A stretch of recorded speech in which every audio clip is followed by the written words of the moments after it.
I grew up in Heideveld. Heideveld is a township in Cape Town, and it's known to be a township full of gangsterism, drugs, alcohol abuse. And growing up with a single mom, I think the way in which she protected us from being influenced by those things was to not allow us to have friends. So we were literally forced to stay indoors. We were 5 kids, and 3 of us were in high school at the same time. And we literally had to rotate between toilet, kitchen, and front room. I used to study at night through the nights because there wasn't just space to study. I remember studying in the toilet, the kitchen. It's funny, I laugh at it sometimes, but if I look back, it was actually very challenging. It was challenging for me. But I'm thankful that I actually did turn to my books and not to drugs or alcohol.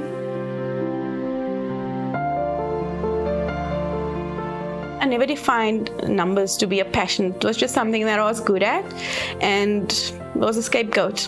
Our school didn't have higher grade maths because there wasn't any kids that could really qualify to do it. I think it was just me and maybe 1 or 2 other kids, so I was forced to do standard grade maths in high school. I remember writing my matric exam in half the time and passing with like 90-odd%. It was just too simplistic, I suppose. There was this one girl, she was in the English class, and she had an E average for math standard grade, and she looked for help, and I kind of traded my skill set with her. So I would go and tutor her for maths, and she would feed me. I would sleep there. I think that tutorage or friendship kind of allowed me to actually realize that I need to apply at universities to go and study further. And because of her, I was introduced to a organization called SEEP, and they saw potential in me. Even though I was really just thriving in maths, they paid for my tuition, the books, the toiletries, everything that I needed. When the fund eventually paid out in the first year, I moved to a flat called Napton Bassett in Mowbray. And that, I think, was the start of my journey and my story, actually.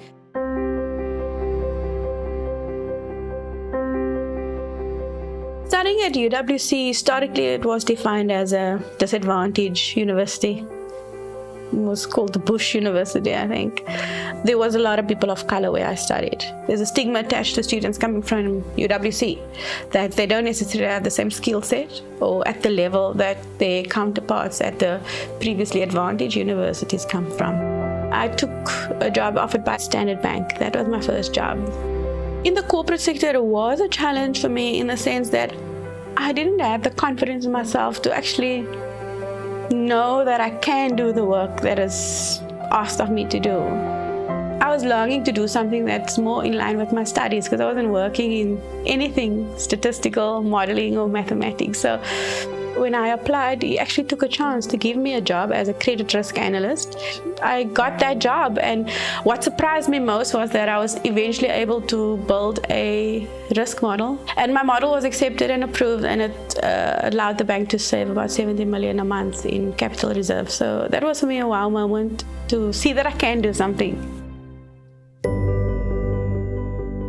My husband's always been supportive, and I think the biggest support I found him to be was when I decided to transition out of corporate into academia.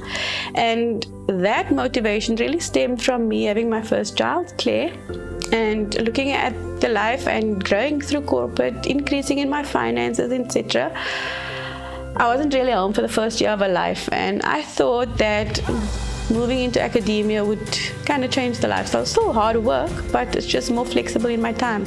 And making that transition required me to take a salary cut. I took 1/3 of my salary as a cut, and my husband supported me in doing that, which I'm very, very thankful for to him. When I think about Rechelle, the first thing that comes to mind is her energy. She's such a positive person, and she's got a determination. She'll never give up. I think she succeeded because of hard work and determination. In 2012, I registered for my master's, and I didn't know that I was pregnant with Matthew. So I literally had to do the master's with him in my tummy I've had to make decisions that I think financially negatively affects our family, but family means more to me than money. I think God has always been a factor in my life, and He's always kind of steered me in a direction that led me to an opportunity that opened doors for me. So I think I am out of the lack and the poverty because of God. And if you believe there is a God and that He sent His Son Jesus to die for us, if you believe that, to the world that is foolish, but if you believe it, I'm one of those foolish people that believe it. And I think because of that belief, my life has changed. That's my story. That's what I believe.